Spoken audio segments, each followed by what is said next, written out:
du nord, tu vas tout droit devant toi. Tu ne tournes ni à gauche ni à droite. Tu vas arriver à Yamoussoukro. Alléluia.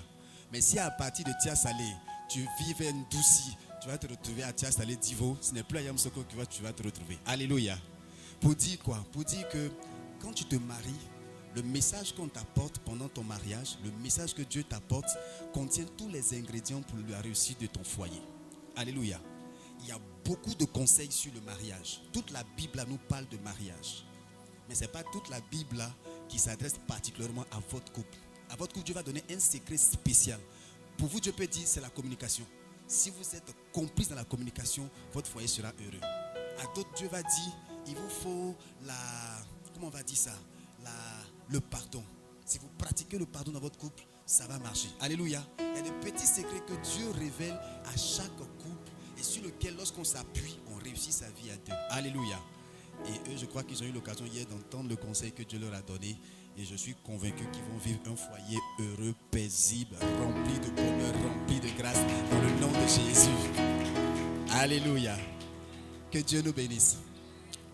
Alors donc, avant qu'on ne passe à la parole de Dieu, je voudrais partager quelques témoignages de ce qui s'est passé aux États-Unis. J'ai pris part au petit déjeuner de prière, qui est un moment qui est organisé chaque année dans la dernière semaine du mois de janvier et la première semaine du mois de février aux États-Unis, par une structure qu'on appelle la famille. Pour ceux qui ont Netflix, si vous cliquez là-dessus sur le film La Famille, vous allez voir un peu l'histoire.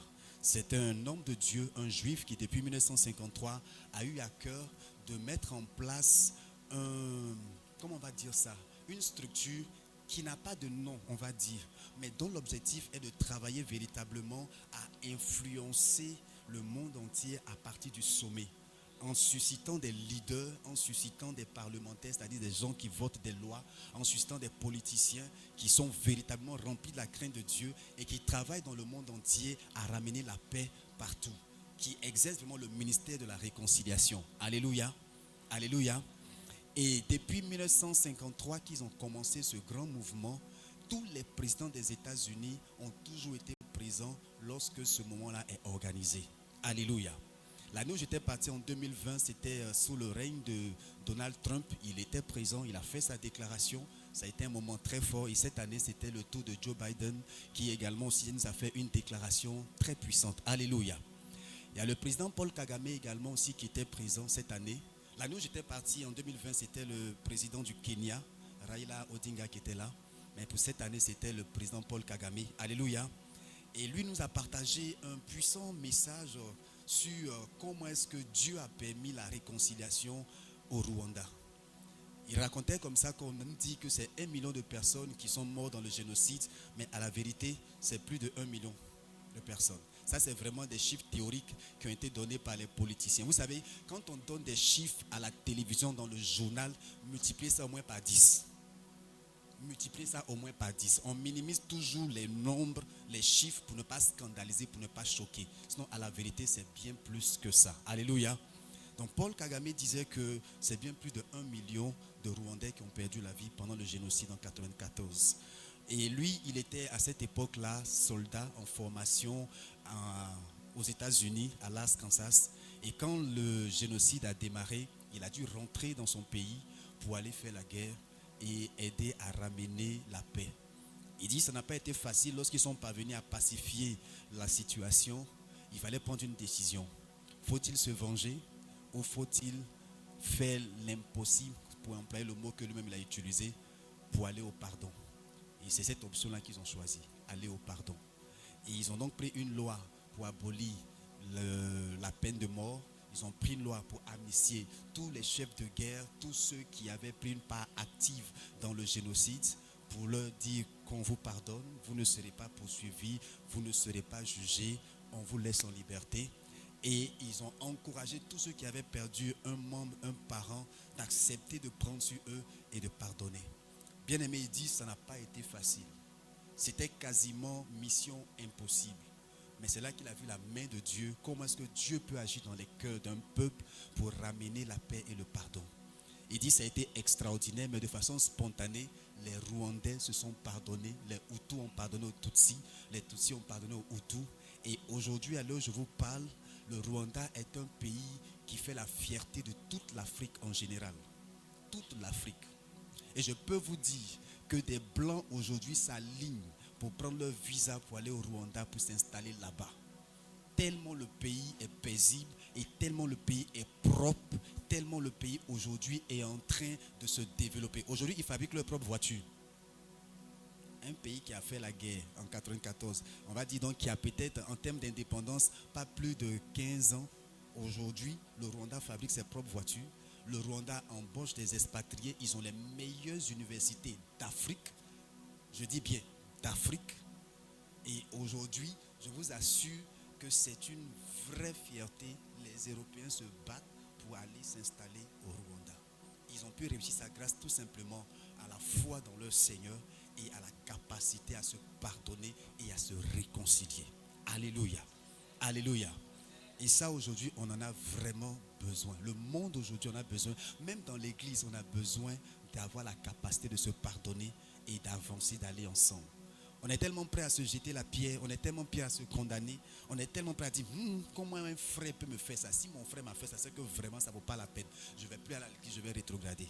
Bien-aimé, Jésus nous a pardonné. Et nous qui étions les pires des pécheurs, rappelez-vous comment est-ce que nous vivions. Mais Dieu a pris la forme d'un homme, il est venu mourir à la croix pour nos péchés, pour que nous soyons sauvés. Donc nous n'avons pas le droit de fermer la porte à notre frère, nous n'avons pas le droit de refuser de nous réconcilier avec notre soeur, nous n'avons pas le droit même d'abandonner même la foi chrétienne. Alléluia. Parce qu'en elle se trouve toute notre espérance, toute notre vie. Alléluia. Que Dieu nous bénisse. C'est ces quelques mots-là que je voulais partager. Il y a beaucoup à dire. J'aurai certainement l'occasion de rentrer en profondeur. Mais ce matin, nous allons partager la parole du Seigneur. Alléluia. Alléluia. Acclamons ensemble le Seigneur.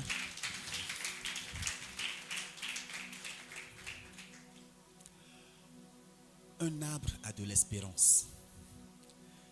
Le dimanche avant que je ne parte, on avait partagé le chrétien est un arbre planté. Qui se souvient? Le chrétien est un arbre planté. Alléluia. Et aujourd'hui, nous allons voir un arbre a de l'espérance. Amen. Job, le chapitre 14. Job, le chapitre 14. C'est une exhortation que nous allons partager. Job, le chapitre 14. À partir du verset 7 jusqu'au verset 9. À partir du verset 7 jusqu'au verset 9. Je lis la parole du Seigneur. Un arbre a de l'espérance. Quand on le coupe, il repousse. Il produit encore des rejetons. Quand sa racine a vieilli dans la terre, quand son tronc meurt dans la poussière, il reverdit à l'approche de l'eau. Il pousse des branches comme une jeune plante. Amen. Alléluia. Et on va aussi prendre le passage de Jérémie, chapitre 17. Jérémie, le chapitre 17, à partir du verset 7. Jérémie 17, à partir du verset 7. C'est un passage que tout chrétien connaît, que je vais encore citer ce matin. Je lis la parole du Seigneur. Béni soit l'homme qui se confie dans l'Éternel et dont l'Éternel est l'espérance. Il est comme un arbre planté près des eaux et qui étend ses racines vers le courant. Il n'aperçoit point la chaleur quand elle vient et son feuillage reste vert. Dans l'année de la sécheresse, il n'a point de crainte et il ne cesse de porter du fruit. Jérémie 17, le verset 7 au verset 8. Que Dieu nous bénisse. Au verset 13 de même Jérémie 17, je lis. Toi qui es l'espérance d'Israël, ô Éternel, tous ceux qui t'abandonnent seront confondus. Ceux qui se détournent de moi seront inscrits sur la terre, car ils abandonnent la source d'eau vive, l'Éternel. Car ils abandonnent la source d'eau vive, l'Éternel. Alléluia. Bien-aimés, Dieu nous compare en tant que des chrétiens, je l'avais dit la dernière fois, à un troupeau. Il nous compare parfois à des brebis. Alléluia. Ici, dans ce passage, Dieu compare l'enfant de Dieu à un arbre. Et je disais comme ça que si nous étudions la vie de l'arbre, nous verrons des leçons spirituelles que Dieu veut nous faire comprendre lorsqu'il nous compare à un arbre. Alléluia. L'arbre, c'est véritablement l'agent à qui Dieu a confié la vie sur la terre. Sans arbre sur terre, il n'y a pas de vie. Regardez les territoires désertiques. Allez au Sahara, allez dans le désert. Et puis vous allez voir, il n'y a pas de vie là-bas parce qu'il n'y a pas d'arbre. Parce que les conditions sont tellement rudes, tellement difficiles que pour qu'un arbre vive dans le désert, il faut que vraiment ce soit un arbre spécial. Et la Bible dit que les rares arbres qui tiennent dans le désert, c'est le palmier et c'est le cèdre. Alléluia. Alléluia. Parce que le palmier a cette grâce-là de vivre avec une infime quantité d'eau. Elle peut se tenir, elle peut vivre dans le désert avec une infime quantité d'eau. Alléluia. Mais pourquoi est-ce que Dieu nous compare à un arbre? Parce que justement, l'arbre a tout ce qu'il faut pour donner la vie. Et le chrétien a tout ce qu'il faut pour donner la vie. Alléluia. Non seulement lui-même pour être en vie, mais pour donner également aussi la vie autour de lui. Je disais que là où il n'y a pas d'arbre, il n'y a pas de vie. Et si nous prenons l'habitude de couper les arbres, nous allons avoir des problèmes parce que c'est par les arbres que la pluie vient. Et là où il n'y a pas de pluie, vous comprendrez que c'est la sécheresse et c'est le désert. Donc il faut la présence des arbres pour que la pluie vienne et il faut la pluie pour que la vie soit entretenue. De sorte que les arbres puissent produire des fruits, produire des aliments. La Bible dit que Dieu a mis dans les arbres tout ce qu'il faut pour la vie. Les fruits nous servent pour la nourriture. Les ombres, le feuillage des arbres nous sert également aussi pour la protection. Les feuilles nous servent pour notre santé, pour les médicaments. Alléluia. Alléluia. Les branches également s'y sont utilisées, comme on a dit, pour le papier, pour les meubles, pour faire les lits, pour faire les matelas. Tout ce que nous utilisons aujourd'hui à base de bois sont des trucs qui sont solides et qui sont durables. Alléluia. Voyez combien de fois l'arbre est multidimensionnel et l'arbre apporte dans toutes ses composantes la vie à l'humanité. C'est comme ça aussi que Dieu voit le chrétien. Il dit, tu es le sel de la terre, tu es la lumière du monde. En toi se trouve la vie. Le monde a besoin de la vie que tu as, que tu représentes. Mais la Bible dit, si le sel perd sa saveur, avec quoi la lui rendra-t-on? Alléluia. Pour dire quoi? Si le sel ne peut plus produire pour donner la saveur à la vie, le sel ne sert à rien. Donc si un arbre ne peut plus donner de l'ombrage, si un arbre ne peut plus donner ses fruits, si un arbre ne peut plus donner son feuillage, l'arbre commence à être un problème. C'est pourquoi le Seigneur dit que nous devons comprendre que de la même manière qu'un arbre, même lorsqu'on le coupe, il continue encore de produire. De la même manière, le chrétien doit savoir que même s'il traverse des situations difficiles, son espérance en Dieu ne doit jamais s'arrêter. Sa foi en Dieu ne doit jamais être ébranlée. Il ne doit jamais abandonner la source de la vie qui est Dieu. Dieu est la source de la vie. La vie vient de Dieu. La vie sort de Dieu. Dieu veut dire source. Toute vie vient de Dieu. Et toute vie sort de Dieu. En d'autres termes, si nous nous coupons de la source de la vie qui est Dieu, nous nous condamnons à tarir, nous nous condamnons à sécher, nous nous condamnons à mourir. Un arbre est planté, là où il est planté, il reste là où il est planté. Vous n'allez jamais voir un arbre courir dans la ville. Et l'arbre est le symbole de la stabilité. L'arbre est le symbole de la fidélité. L'arbre est le symbole de l'espérance. Là où il est là, que ce soit dur, que ce soit compliqué, il est là. Que le temps soit beau, que le temps soit mauvais, il est là. Il est accroché à son Dieu. Il est enraciné dans son Dieu. Il n'abandonne pas son Dieu, quels que soient les problèmes. Beaucoup sont ceux-là qui vont chercher la solution dans le monde quand ça chauffe. Quand ils sont malades, quand ils traversent des problèmes financiers, quand ils ont des situations difficiles au travail, et si Dieu n'a pas intervenu, on peut les renvoyer. Au lieu de se tourner vers le Seigneur, dans le jeûne, dans la prière, au lieu de crier à Dieu, ils préfèrent tourner les regards vers des hommes. Ils vont vers des féticheurs, ils vont vers des marabouts, ils vont vers des personnes qui, à la limite, sont des humains qui sont limités, qui ne peuvent pas leur apporter la vie. Il n'y a qu'en Dieu seul que se trouve notre espérance. Et l'arbre, justement, est bien là pour nous montrer combien de fois, lorsqu'on demeure attaché à Dieu, on est certain de nous en sortir, quelles que soient les situations. Ça peut prendre du temps, ça peut parfois même traîner quelque peu. Mais lorsqu'on s'accroche à Dieu, on finit toujours par s'en sortir. Parce que Dieu n'échoue jamais. Alléluia. Dieu n'échoue jamais. Et il n'y a aucune situation qui soit au-dessus de Dieu. Ce n'est pas possible. Aucune situation ne peut être au-dessus du Seigneur. Si tu cherches Dieu, quelle que soit la situation que tu traverses, tu finiras par trouver la solution à laquelle tu as besoin, la solution dont tu as besoin. Alléluia.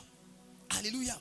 À un moment donné, le peuple d'Israël, quand ils sont sortis de l'Égypte, ils ont été délivrés de l'esclavage dans laquelle Pharaon les avait mis. Ils étaient contents lorsqu'ils partaient. Mais quand ils ont commencé à être confrontés aux premières difficultés, ils ont commencé à avoir faim dans le désert. Ils ont commencé à avoir soif dans le désert. Ils ont commencé à traverser des situations, des serpents ont commencé à les mordre à cause de leur propre péché. Ils ont commencé à être attaqués par des pays, par des peuples qu'ils traversaient pour aller justement à la terre promise. Ils ont commencé à regretter. Ils se sont dit, on va retourner en Égypte, c'est mieux.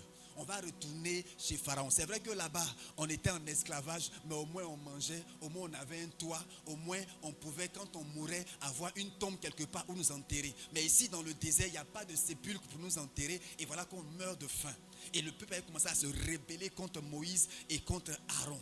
Et Dieu leur a dit, l'Égypte où vous voulez repartir là, il n'y a pas de réponse là-bas. Il n'y a pas de solution là-bas.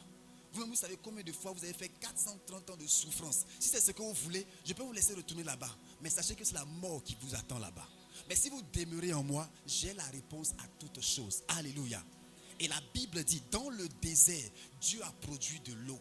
Dans le désert, Dieu a produit du pain qu'ils ont mangé. Dans le désert, Dieu a produit de la viande, des cailles qui ont nourri les enfants d'Israël. Près de 2 millions de personnes ont été nourries dans le désert chaque jour pendant 40 ans. Bien aimé, Dieu a pris soin de son peuple. Pendant 40 ans, ils ne faisaient pas champ, puisqu'ils se déplaçaient, ils étaient des nomades. Mais pendant toute cette période-là, la Bible dit, la manne était servie chaque jour et des oiseaux qu'on appelle des cailles étaient livrés chaque matin. Et le peuple pouvait faire son rôti et manger avec son pain et ne pas mourir de faim. Et lorsqu'ils avaient soif, la Bible dit, il y a un rocher spirituel qui les suivait. Et lorsque ce rocher-là les suivait, qu'ils avaient soif, ce rocher-là produisait de l'eau. Quand il faisait nuit, le Seigneur permettait qu'il y ait un feu, une colonne de feu pour les éclairer, pour les réchauffer du froid de la nuit dans le désert, pour ne pas que le peuple ait froid, pour ne pas que le peuple ait peur. Ça leur servait de lumière dans la nuit. Et dans la journée, la Bible dit qu'une nuée les couvrait et une nuée les accompagnait. Une nuée, c'est un nuage qui les préservait de la chaleur du soleil. Parce que n'oubliez pas, ils étaient dans le désert. Mais Dieu pourvoyait en permettant qu'il y ait un parapluie, une sorte de parasol fait par des nuages pour les protéger. En d'autres termes, Dieu a pris soin de son peuple dans les moindres détails. La Bible dit que leurs vêtements ne s'est pas usés, leurs chaussures ne s'est point détériorées pendant 40 ans qu'ils marchaient dans le désert, parce que Dieu prenait soin d'eux. Et pourquoi? Parce qu'ils avaient confiance en Dieu, parce qu'ils se confiaient à Dieu. Bien-aimé, quelle que soit la situation que tu peux traverser, Dieu est celui qui est capable de prendre soin de toi.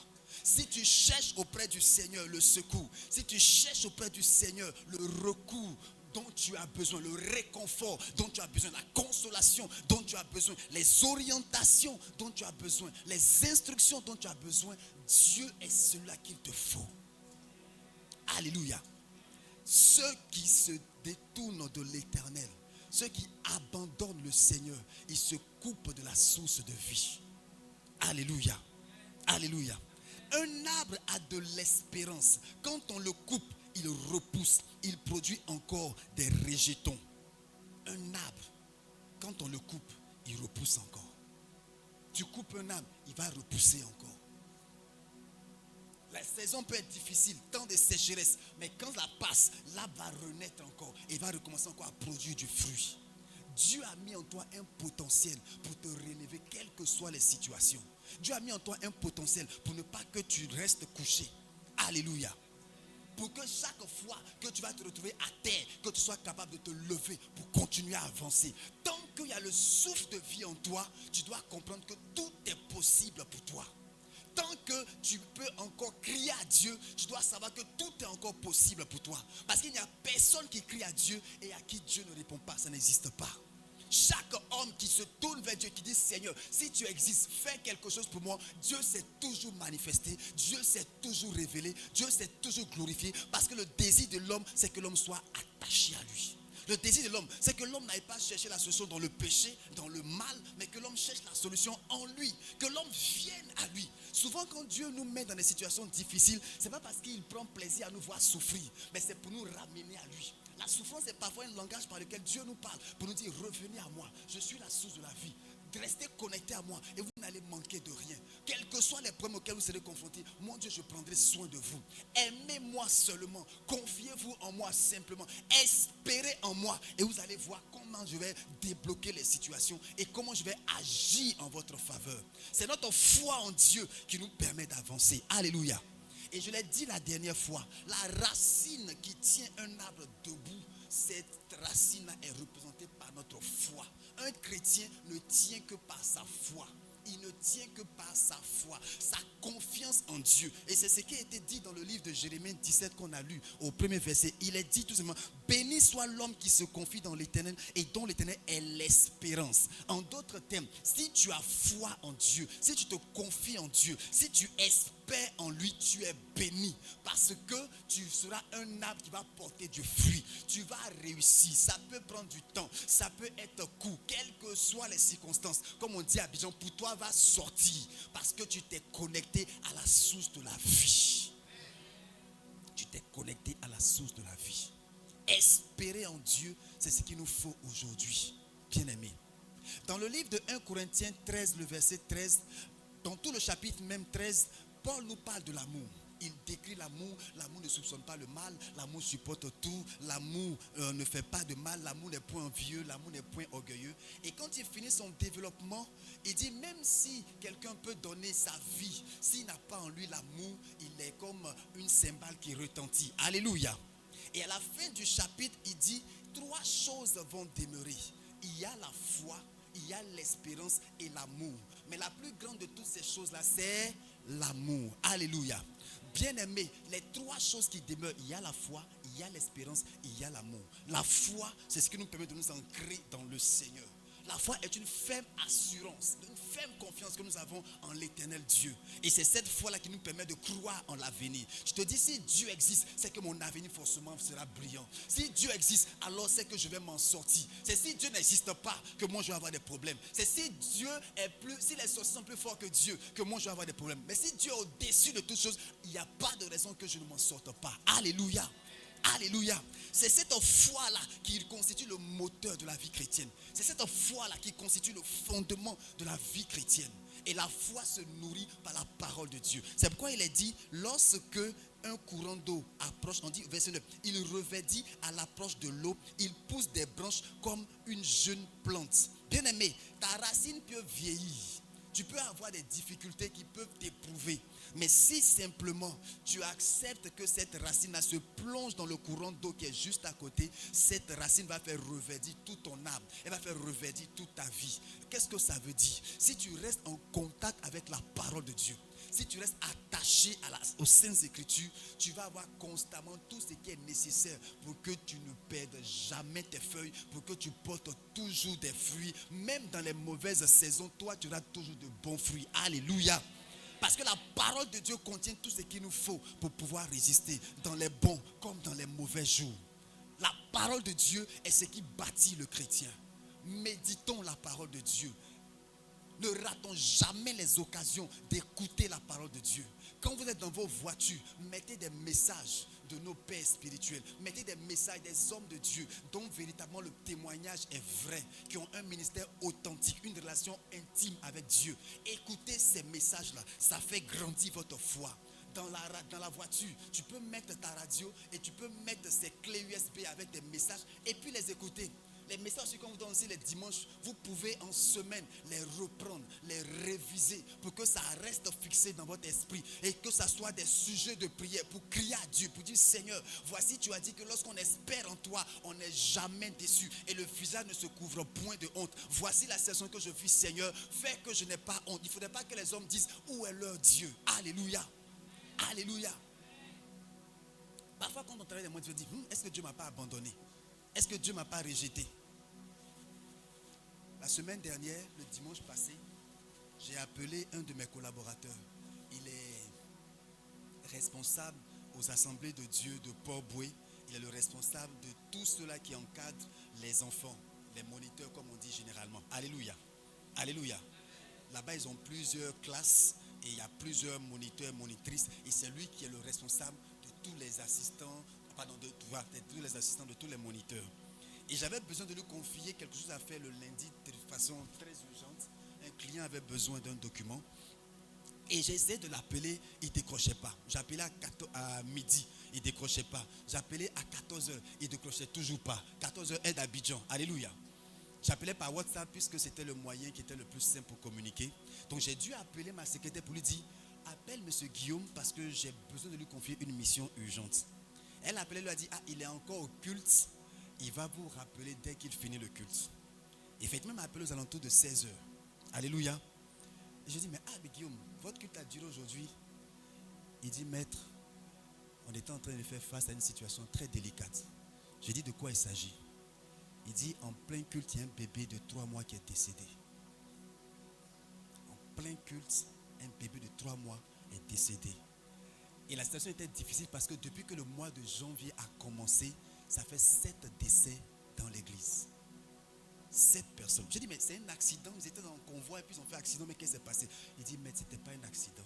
C'est des cas de maladie, c'est des cas de situation de maladie qui ont finalement terminé par la mort. Depuis que janvier a commencé, on est à 7 décès. Et donc c'était une situation qui était tellement préoccupante. Il y avait de l'émoi, ça pleurait. Donc il a fallu rester pour consoler, pour essayer d'encourager le peuple de Dieu et tout ça. Et je lui ai dit vraiment que Dieu te fortifie. Il faut assumer tes responsabilités en tant que responsable de l'église. Et puis on va se parler lundi matin. Alléluia. Leur église est éprouvée. Mais est-ce qu'on va dire pour autant que Dieu n'est pas avec eux? Est-ce qu'on va dire pour autant que Dieu les a abandonnés? Est-ce qu'on va dire pour autant que le diable a triomphé? Non. Les épreuves peuvent arriver dans une église. Mais c'est justement cela que Dieu nous fortifie, nous bâtit et nous donne de nous accrocher à lui. Alléluia. C'est pas là qu'on va dire, vraiment, si c'est ça, je préfère aller m'asseoir dans le monde. Mais tu vas dans le monde là, qui va prendre soin de toi? Ou tu te confies en Dieu, ou tu te confies au diable. Et comme le diable n'est pas plus fort que Dieu, si tu vas te confier au diable, tu vas avoir des problèmes. Parce que le diable, il va te donner 1 kilo de bonheur, mais il te donnera 10 tonnes de malheur. C'est que le diable te donne avec la main droite, il prend ça avec la main gauche. Et parfois, il prend ça au prix fort. Il peut te dire, bon, je vais donner un enfant. Il y a des mamans qui sont allées faire des alliances avec les os. Oui, comme j'ai fait enfant et puis l'enfant ne reste pas là, les os, si tu me donnes, je vais donner ton nom. Et il y a beaucoup de personnes qui ont des noms des os et tout ça. Et quand vous regardez dans leur histoire, souvent les mamans étaient obligées d'aller faire des alliances avec ces esprits des os là pour avoir des enfants. Mais vous remarquerez que ces enfants, généralement, qu'ils ont, sont des enfants à problème. Ce sont des enfants à problème. Parce que justement, le diable ne s'est pas donné de bonnes choses. Il va donner juste en apparence ce qui peut combler ton besoin, mais la vérité par derrière, c'est dedans que va se trouver ton malheur, tes problèmes. Il n'y a qu'en Dieu seul et en Jésus seul que nous avons une bénédiction parfaite. La Bible dit que la bénédiction de l'Éternel n'est jamais suivie de chagrin. Alléluia. Parce que Dieu est capable de protéger, de sécuriser la grâce et la bénédiction qu'il te donne. Alléluia. Alléluia. Aujourd'hui, nous avons 2 événements qui se présentent. Nous avons notre bien-aimé qui s'est marié. Alléluia. C'est un temps de joie, c'est un temps de bonheur. Et nous partageons sa joie et son bonheur. Alléluia. En même temps aussi, nous sommes en train d'organiser les obsèques de notre Père spirituel. Alléluia. Voici 2 événements qui se présentent à nous. Mais bien-aimé, c'est tout ça qui fait la vie. Et c'est tout cela qui fait qu'on a besoin du Seigneur. De sorte que quand c'est difficile, tu t'accroches à lui. Et quand tu es aussi heureux, tu t'accroches à lui. Alléluia. Plusieurs sont bénis, mais dès qu'ils sont bénis, ils font quoi? Ils partent, ils rétrogradent. C'est là qu'il se rappelle qu'il avait à l'époque rêvé de passer ses dimanches matins à la plage. Et c'est maintenant qu'il est prospère là, qu'il va se souvenir que les dimanches, il doit aller se reposer à la plage. Il oublie que c'est la grâce de Dieu là qui lui a permis de pouvoir être là où il est. Et ce Dieu là a besoin que chaque dimanche, il vienne pour lui dire merci pour tout ce qu'il fait pour lui. Alléluia. Et il y en a aussi, c'est quand c'est chaud, c'est qu'ils abandonnent le Seigneur. Pourquoi ici en Dieu et puis c'est compliqué? Pourquoi on dit que quand tu viens en Jésus, tu as la paix et puis moi j'ai pas la paix? Pourquoi on dit que quand tu viens en Jésus, le Seigneur te protège et puis voilà que j'ai telle situation? Oui, c'est malgré que tu es en Jésus là que le Seigneur t'a gardé jusqu'à cette heure. Parce que si tu n'étais pas en lui là, il y a longtemps les sorciers t'avaient mangé, ils avaient fait choukouya, détaché et puis c'était fini. On ne parlerait plus de toi aujourd'hui. Alléluia. Pour dire que ce que tu penses que c'est difficile, malgré que tu es en Jésus là, si tu t'amuses à quitter le Seigneur, ça sera 10 fois, 20 fois plus difficile encore pour toi. Ce que le Seigneur te demande, quand c'est chaud comme ça, demeure en lui, espère en lui. Job a traversé des moments difficiles. Et c'est Job qui nous donne ce conseil. Il dit un arbre a de l'espérance. C'est-à-dire même un arbre même espère que le futur sera bon pour lui. Il y en a ici qui sont tellement négatifs, qui se disent il n'y a plus de bonheur, il n'y a plus d'espérance pour moi. Non, quand tu es en Jésus, il y a de l'espoir pour toi. Quand tu es en Jésus, il y a de l'espoir pour toi. Alléluia. Alléluia. Quand on le coupe, il repousse. Même quand ses racines vieillissent, il suffit que même lorsque le tronc meurt dans la poussière, ça veut dire quoi? On peut abattre le tronc d'un arbre. Il va se retrouver à terre. Il va pourrir là. Mais dès que les racines seront en contact avec un peu d'eau, l'arbre va recommencer à vivre et le tronc va recommencer encore à repousser. Alléluia. Pour dire que ton histoire n'est jamais finie lorsque tu es en Jésus de Nazareth. Les épreuves ne vont pas t'enterrer. Les épreuves n'ont pas enterré Job. Job, après la période difficile qu'il a connue, où il a perdu ses enfants, il a perdu tout son bétail, il a perdu toute sa richesse, il a perdu sa santé, il a perdu ses amis, il s'est retrouvé seul au monde, comme on dit. Même sa femme l'a rejeté parce qu'il refusait de maudire Dieu, qu'elle considérait comme étant la source de ses malheurs. Job a dit, je ne peux pas maudire Dieu. Dieu, au contraire, est la source de la vie. Je vais demeurer en lui, je vais espérer en lui, et ce temps-là va finir un jour, ce temps va prendre fin et je vais retrouver la joie. Et effectivement, ce temps a pris fin un jour et Job a retrouvé une condition plus glorieuse encore que celle qu'il avait avant que les épreuves ne commencent pour lui. Je veux te dire ce matin que la situation que tu as traversée ne va pas t'enterrer. Tu vas sortir de là et tu vas prospérer. Alléluia, alléluia, alléluia, alléluia.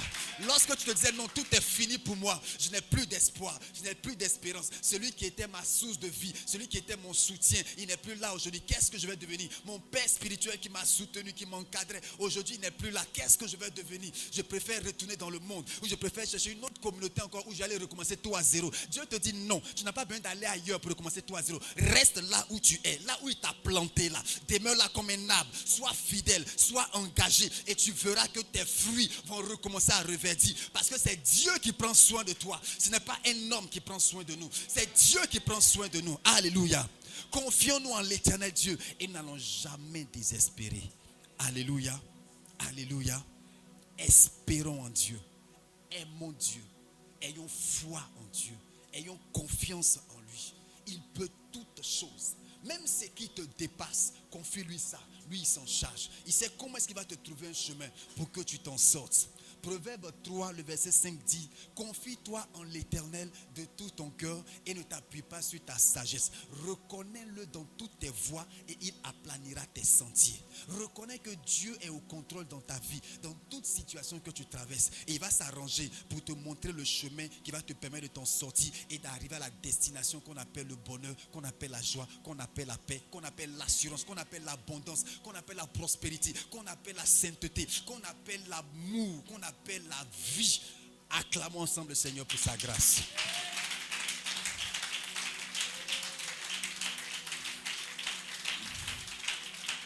Alléluia. Mon Dieu est un Dieu d'espoir. Amen. Il est le Dieu qui bénit. Il n'abandonne jamais ses enfants. Ceux qui l'abandonnent, ce sont eux qui se donnent des problèmes. Mais ceux qui demeurent fidèles, ils voient la main de Dieu, la grâce de Dieu. Dieu bâtit dans la durée.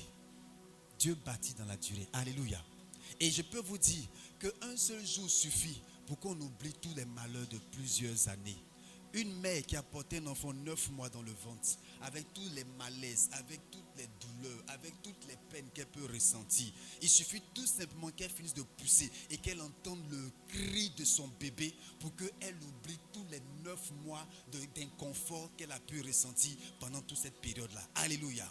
Pour dire que Dieu est capable en une seconde, en une journée, en un mois, de te faire rattraper tout ce que tu as pensé avoir perdu pendant 2 ans, 10 ans, 15 ans, 20 ans, 30 ans en arrière. Espère en lui et puis un de ces 4 matins, quand le bim va sonner pour toi, quand la faveur de Dieu va te localiser, quand Dieu va se souvenir de tout ce qu'il avait prévu pour toi, quand il va commencer à exécuter ses promesses dans ta vie, tu vas oublier tes pleurs, tu vas sécher tes larmes parce que Dieu t'aura rempli de joie, il t'aura rempli de bonheur et il t'aura montré que tu as eu raison de croire en lui, tu as eu raison de ne pas désespérer, tu as eu raison de t'accrocher en lui. Espérons en l'Éternel notre Dieu parce qu'il est celui qui ne faillit jamais, il n'abandonne jamais. Alléluia. Que le Seigneur nous bénisse. On va fermer les yeux et on va parler à Dieu ce matin. Tu vas dire, Seigneur, voici ma vie. J'ai traversé des moments difficiles, mais Seigneur, tu as toujours été à mes côtés. Tu ne m'as jamais abandonné. Donne-moi la force d'avoir confiance en toi. Donne-moi la capacité d'espérer en toi. De ne point chercher ma solution parmi les féticheurs. De ne point chercher ma solution dans la religion. De ne point chercher ma solution dans tout ce qui est œuvre des œuvres mystiques, des francs-maçons, des occultistes, de toutes ces loges ténébreuses qui proposent parfois des solutions, mais qui en vérité ne sont que des voies de perdition. Mais tu vas dire à Dieu que ce matin, ton cœur puisse se tourner vers lui, que ton espérance soit sur lui, que tes regards soient sur lui. Lui qui n'abandonne pas, lui qui est fidèle, il saura comment te soutenir et te relever. Élevons ensemble la voix et parlons à notre Dieu ce matin. Prions le Seigneur ce matin pour notre bien-aimé. Prions le Seigneur ce matin, notre Dieu. Prions ce matin notre Seigneur. Alléluia. Parle à ton Dieu ce matin. Je ne sais pas ce que tu peux vivre. Je ne sais pas ce que tu peux traverser dans ton foyer, dans ton travail, dans tes affaires, dans tes relations amicales, dans tes projets, dans tes actions. Je ne sais pas ce que tu espères, mais ce matin, laisse-moi te dire que le Seigneur est la source qui ne tarit pas. Le Seigneur est la source qui ne trahit pas. C'est la source de vie. C'est la source d'abondance. C'est la source de restauration. C'est la source qui nous communique la vie, qui nous communique le salut. La vie de Dieu est ce qu'il te faut ce matin. Alléluia. Alléluia.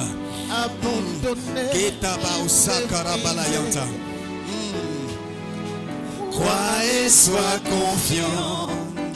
Dieu pourvoira à tous tes besoins. Quand il n'y a plus d'espoir, quand il n'y a plus d'espoir, abandonné, méprisé, crois et sois confiant. Dieu pourvoira à tous tes besoins. Dieu aime ses enfants. Dieu aime ses enfants. Il les délivre de leurs souffrances. Dieu aime ses enfants. Et Dieu aime ses enfants.